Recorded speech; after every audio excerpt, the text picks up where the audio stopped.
దేవునికి మహిమ. హల్లెలూయా హల్లెలూయా. తెల్లని ప్రశస్తమైన వస్త్రము ధరించుకున్న వాళ్ళు మాత్రమే ఆ స్థలములో ఉండడం జరుగుతుంది. అక్కడ ఆ పెళ్లి కుమారుని ఎవరైతే సిద్ధం చేశారో, పెళ్లి కుమారునికి ఎవరైతే బాప్తిసం ఇచ్చారో, పెళ్లి కుమారుని ఈ లోకానికి ఎవరైతే చూపించారో, అదేవిధంగా పెళ్లి కుమార్తెను కూడా ఈ లోకానికి అదే వ్యక్తి చూపించాలి, అదే ఆత్మగల వ్యక్తి చూపించాలి. పెళ్లి కుమార్తె కూడా అదే ఆత్మగల వ్యక్తి బాప్తిసం ఇవ్వాలి. పెళ్లి కుమారుడు ప్రభువైన యేసుక్రీస్తు అయినాడు. ఆయనని లోకాన్ని చూపించిన వ్యక్తి బాప్తిసం ఇచ్చే యోహాను. ఆయన మీద ఉన్న ఆత్మ అనగా ఏలియా ఆత్మయు, ఏలియా యొక్క శక్తి కలిగిన వ్యక్తి. ఆయన ఏలియా ఆత్మ కలిగి, ఏలియా శక్తి కలిగి ఆ పెళ్లి కుమారుని లోకాన్ని చూపించాడు. ఆ పెళ్లి కుమారునికి బాప్తిసం ఇచ్చాడు. ఆ పెళ్లి కుమారుని సాక్ష్యం ఇచ్చాడు. అదేవిధంగా ఆయన రెండవ రాకడ ముందు కూడా ఆ పెళ్లి కుమారుడు మధ్యాహ్నం రాబోతుండగా పెళ్లి కుమార్తెను సిద్ధం చేయాలి. అపోస్తలులు ఏమంటున్నారు? ఏలియా వచ్చి ముందుగా సమస్తము చక్కదిద్దనన్న మాట శాస్త్రులు అంటున్నారు కదా ప్రభా అని అన్నారు. అంటే యేసు ప్రభు అన్నాడు, ఏలియా శాస్త్రులు చెప్పింది వాస్తవమే.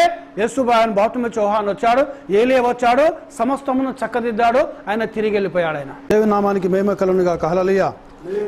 చూడండి మత్తయి సువార్త 17వ అధ్యాయము 9వ లేఖనకి వెళ్ళి చూడండి ఒకసారి.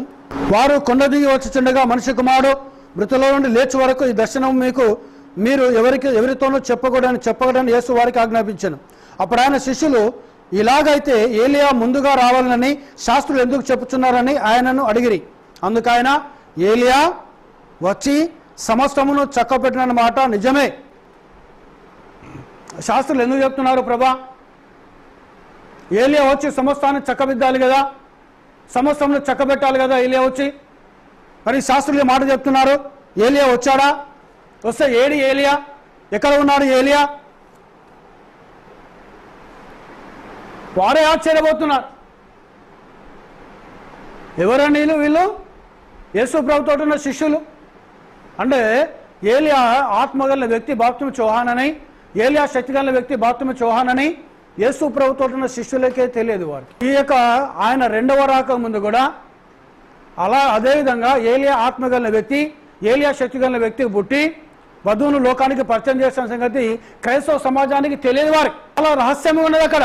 శాస్త్రులు ఎందుకు చెప్తున్నారు ప్రభా? మాటలు ఎందుకు చెప్తున్నారు ప్రభా? శాస్త్రులు వాళ్ళు వాక్యం తెలిసిన వాళ్ళు, కాకముందు ఏలియా రావాలి, ఏలియా లాంటి ప్రవక్త రావాలి, వాక్యం తెలిసిన వాళ్ళు చెప్తున్నారు.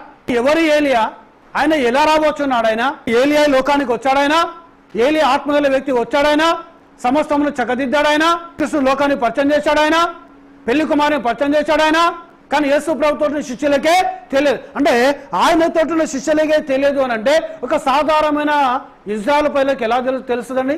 తెలియదు వారికి. సో ఈ రోజు కూడా అదే విధముగా ఉన్నది. రెండవ రాకకు ముందు కూడా ఏలియా ఆత్మ కలిగిన వ్యక్తి, ఏలియా శక్తి కలిగిన వ్యక్తి వచ్చి సమస్తమును చక్కదిద్దాలి, పెళ్లి కుమార్తెను సిద్ధం చేయాలి, పెళ్లి కుమార్తెకు వర్తమానం చెప్పాలి, పెళ్లి కుమార్తెను పెళ్లి కుమారుని ఎదుర్కొనే విశ్వాసంలోకి నడిపించాలి. ఆ పరిచయం చేయడానికి ఆయన వచ్చాడు.